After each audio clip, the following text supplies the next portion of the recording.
Hello everyone! Welcome to our channel. For today's video, tuturuan ko kayo kung paano nga ba kayo makakapag-set ng appointment for online delivery or door-to-door delivery ng inyong birth certificate. Don't worry, this is applicable kung gumagamit kayo ng laptop, tablet, or mobile device. Now, punta lang po tayo sa ating Google Chrome. Search lang po natin or type psahelpline.ph. Okay, so here, scroll down lang po natin. Dito, piliin natin ang order for delivery. Choose a certificate type. Okay, since kukuha tayo ng birth certificate, yun po ang i-click natin. Anyway, ito po yung babayaran natin, which is 365 pesos. And next day delivery in select areas, 3 to 8 working days nationwide. So definitely, ma-receive nyo po ang inyong birth certificate 3 hanggang 8 araw, depende po sa area ninyo. And you may assign an APR or authorized person to receive after identity verification. Dito, basahin nyo na lang po itong official warning to all applicants para hindi na po masyadong mahaba ang ating tutorial.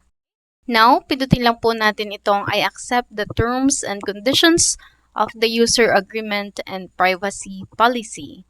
The second one, I consent to the processing of my personal data in accordance with the Data Privacy Act of 2012. Click continue.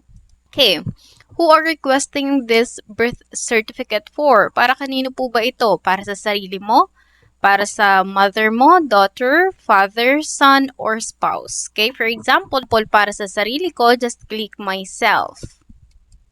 Click continue. Now, certificate owner details. Please write your name as it appears on your PSA birth certificate. Select your sex, okay, since babae tayo, female. Your first name, pakilagay na dito. Your middle name, pakilagay din po. And your last name, dito rin po. Kung wala po kayong middle name, pindutin nyo lang po ito. Okay? And after that, click continue. Now, let's proceed to your birth details. Okay, pakilagay ng inyong birthday, month, day, and year. Country ninyo, which is Philippines, kung dito tayo nakatira sa Philippines. Province, municipality, okay, select nyo na lang po dyan or pwede nyo siyang i-search, okay? And dito, click continue. Now, please write down your father's personal details. Please indicate the name of your father's as it appears on your birth certificate. Okay? Ganyan lang po dito yung first name ng inyong father, your father's middle name, and your father's last name. Pero kung wala naman kayong papa sa birth certificate, pindutin nyo lang po itong no father in certificate. Okay, note lang po, because the father is not on the certificate, the child's last name must match the mother's maiden last name. Okay? Dapat magmamatch sa last maiden name yung apelyido ninyo kung wala po kayong father sa inyong birth certificate. Your mother's personal details. You must input your mother's first name. Please use the maiden name of your mother as it appears on your birth certificate. Ilagay nyo dito ang first name ng inyong mother, your mother's middle name, okay? Nung dalaga pa siya. And then yung last name niya. Okay? Nung dalaga pa siya. After that, click continue. Now, kindly review the certificate details. Okay? May nakalagay dito na please verify the certificate details below are correct before continuing. You can scroll up to edit any section if needed. Okay? Kung halimbawa nagkamali man po kayo, ay pwede nyo po siyang ma-edit. Now, you have here the certificate owner details. The relationship, first name, maiden, middle name, maiden, last name. Next, event details, date and place, date, country, province, municipality. Okay, we also have here the name of your father, first name, middle name, last name, suffix. Suffix if meron man, ito po yung mga junior or senior. Okay? or the third, something like that.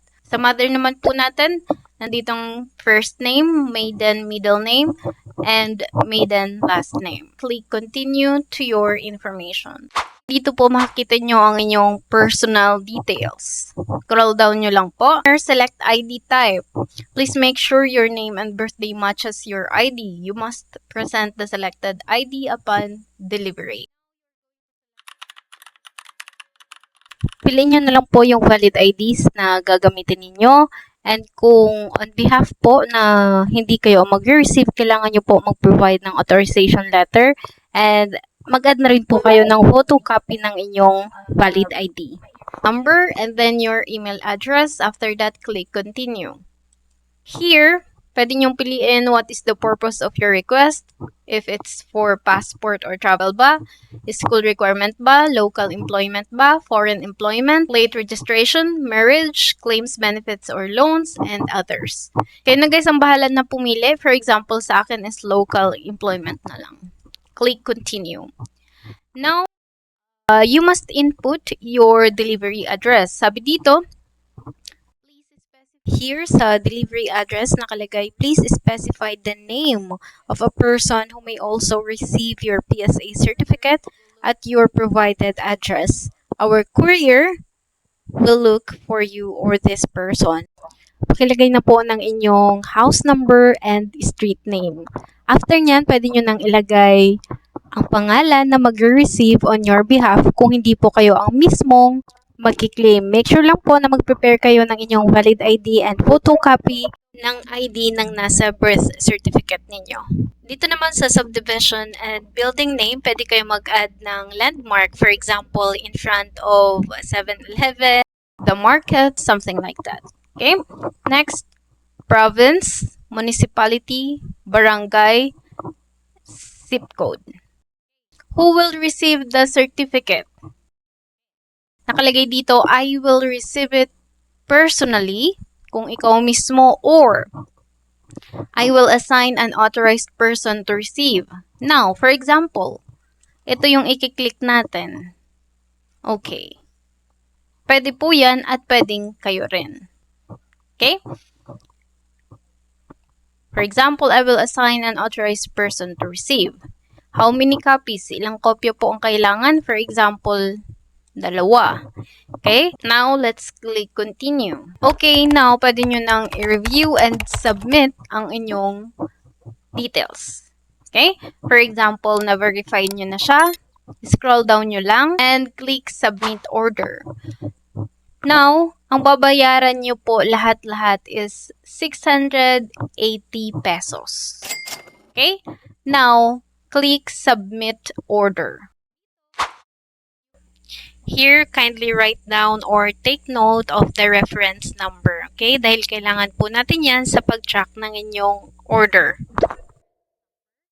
If you have voucher code po, pwede nyo siyang gamitin or i-apply dito sa baba. Pero kung wala naman po, pwede nyo naman siyang i-skip na lang. Okay, you may also scan this QR page code to pay using your mobile banking app or e-wallet. Okay, pwede kayong magbayad via credit card, GCash, or PayMaya. Okay, next, pwede din naman po na sa 7-Eleven, Palawan, Banknet, or DragonPay. Pero ang pinakamadali po is through GCash na lang. Pwede nyo pong i-scan yung QR code para kayo ay makapagbayad. Once done po, ino-notify naman kayo ni PSA kung okay na po yung payment ninyo. To track the status of your birth certificate, punta lang kayo sa check status. Okay? And i-enter lang natin dito ang reference number natin. Okay? Na pinrovide ni PSA sa atin kanina. And then, pagkatapos nyan, pwede nyo nang makita kung nasaan na ba ang ating birth certificate. Ayun lang siya guys. I hope it helps. See you po sa ating next video. Bye!